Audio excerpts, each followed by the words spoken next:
Okay, so you're saying I've been doing everything wrong with my tomatoes, but you've been doing everything right with yours, and it's an amazing time of year for tomatoes, is it not? Don't beat yourself up too much. I mean, Yeah, it is an incredible time. I've been ruining my tomatoes. Well, you know what? I mean, everybody does that, right? I mean, you buy tomatoes on Sunday, and you buy for the whole week, and then you have school kids and everything else, and you try to salvage as much as possible.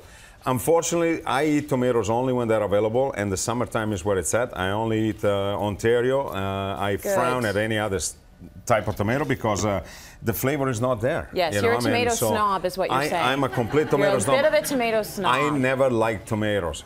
I never ever liked tomatoes. No, and you got into them because you got into local. Well, local and at home. I mean, I was forced to eat tomatoes in the summer because that's all there was. Either you eat this or you don't eat. Don't eat. Yeah. So, you know, we had two choices. Hey, I'll have a tomato. Well, growing up, we had two choices: take it or leave it. Right. Which one do you want first? Things have changed. Yeah. So I'm starting a tomato soup, and I'm making a bisque style soup. So I have onions. I have onions and a little bit of olive oil just to cook the onions down. I have a lot of garlic because I like garlic. I don't care who knows it. No, me too. I'm gonna boil down the onions, cook down the onions until they're done. And this is a very hot pan. I can tell. I like that sound though. It makes me feel like I'm professional. That is a sexy sound, isn't it? Look at this. I'm cooking. So now, to make a good tomato soup, you need good tomatoes. And as Frank was saying, buy tomatoes that are ripe at the supermarket and then wait. I mean, the one that you cannot eat in a salad because they're too soft. Right. Because they will be mush. Yeah. Okay, then you can turn them into a soup. So what do? You just cook some onion down. Have some tomato paste. Don't be shy with the tomato paste. Okay. And just put the tomato paste in, but then roast the tomato paste. You can stir that. Okay. Actually, yeah, back you can to do work, that. Tracy. Back to work. You can stir the tomato paste in it and roast it so it gets the beautiful flavor of tomatoes that have been cooked slowly. Very nice. And everyone should have that tomato paste just sitting in the pantry, right? Absolutely. You can use it for so many different things. A sprig of thyme. That's just enough. We have a beautiful leaf, a bay leaf right here. A perfect little bay leaf. Look at that. Perfect little bay leaf, fresh. So then, and don't worry about it because everything is going to be strained and everything is going to be, oh, look at that, it's cooking up a little too much. So let's add our tomato.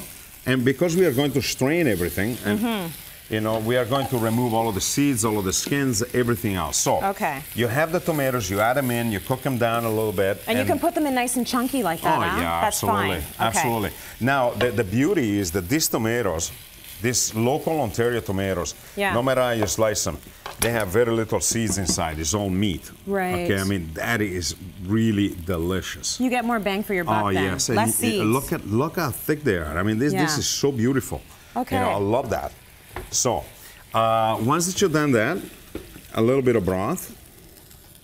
Let's say that much. All right. But then we want a tomato soup that is a little bit dense, right? Yeah, you just like the famous tomato soup, you know? Yes. That is an enormously beautiful product.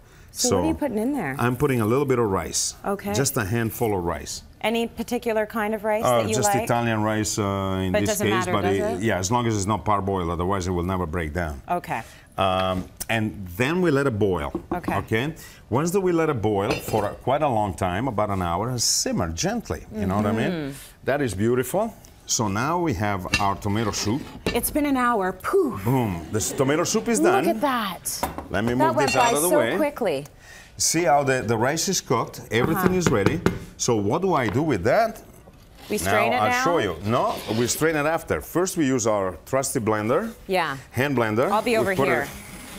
Yeah, I would say, because anytime you play with tomato. Yeah, it's serious stuff. So we just strain it, just like that. And so you didn't do any cream, milk, nothing like that? I am going to add a little bit of cream because I called it a bisque. Yes. So a bisque is a roasted soup. Is normally everything inside is being roasted. And you're right, you should move. Yeah, I'm over here. And once it is strained, let's assume it's done. Let's do it like that. I have one that is already here. Okay. So what we're going to do... We've strained it all. We just strain it, and it's nice and dense. You see that? Yeah, I love that. So let's... you do like that. Obviously, you get all of the tomato pieces out. Anything that doesn't belong in the soup, because otherwise it will be too rough to your palate. And we like things that are nice and smooth, right? We do. Is it going to be, you're going to serve this hot or cold? Absolutely, hot. Then we add a spoonful or two of cream. Nice. And that's all that is needed, not too much, okay?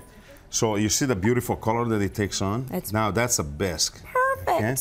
And then what we do is we just pour it. Why do you do the pouring on the spoon like that? Well, because I don't want to splash the bowl. Oh, okay. Well, it is a chef's trick. Yeah, no, I like that. Now, with tomatoes, you need basil. Yes. Okay, a beautiful basil, pureed, with a little bit of Parmigiano Reggiano. That smells great. Oh, this is a pesto. That smells very good. Copious amount of it. Don't be cheap, you know. Just Parmigiano, basil, a little touch of olive oil. We put it right there. Oh, I love that. And then we'll take a little bit of... I'm one of those people that I eat the bread and then there's soup left and I'm like, yeah, I guess I'll eat the soup. That's the way it's done. I want the bread. Yeah, exactly. A little touch of olive oil because we have, don't forget, we have hardly any fats in here, okay? Yeah, so put some in, would you? Well, Parmigiano Reggiano, olive oil are not bad fat. No, it's good fat. I like it. You need fat in order to absorb, I'm just making this up as I go along. You need fat in order to absorb the vitamins in the good food. So there you go. Give him a big hand. You keep believing that. That is. We're going to put that on our website. Massimo's a genius. Let's go to break. More coming up.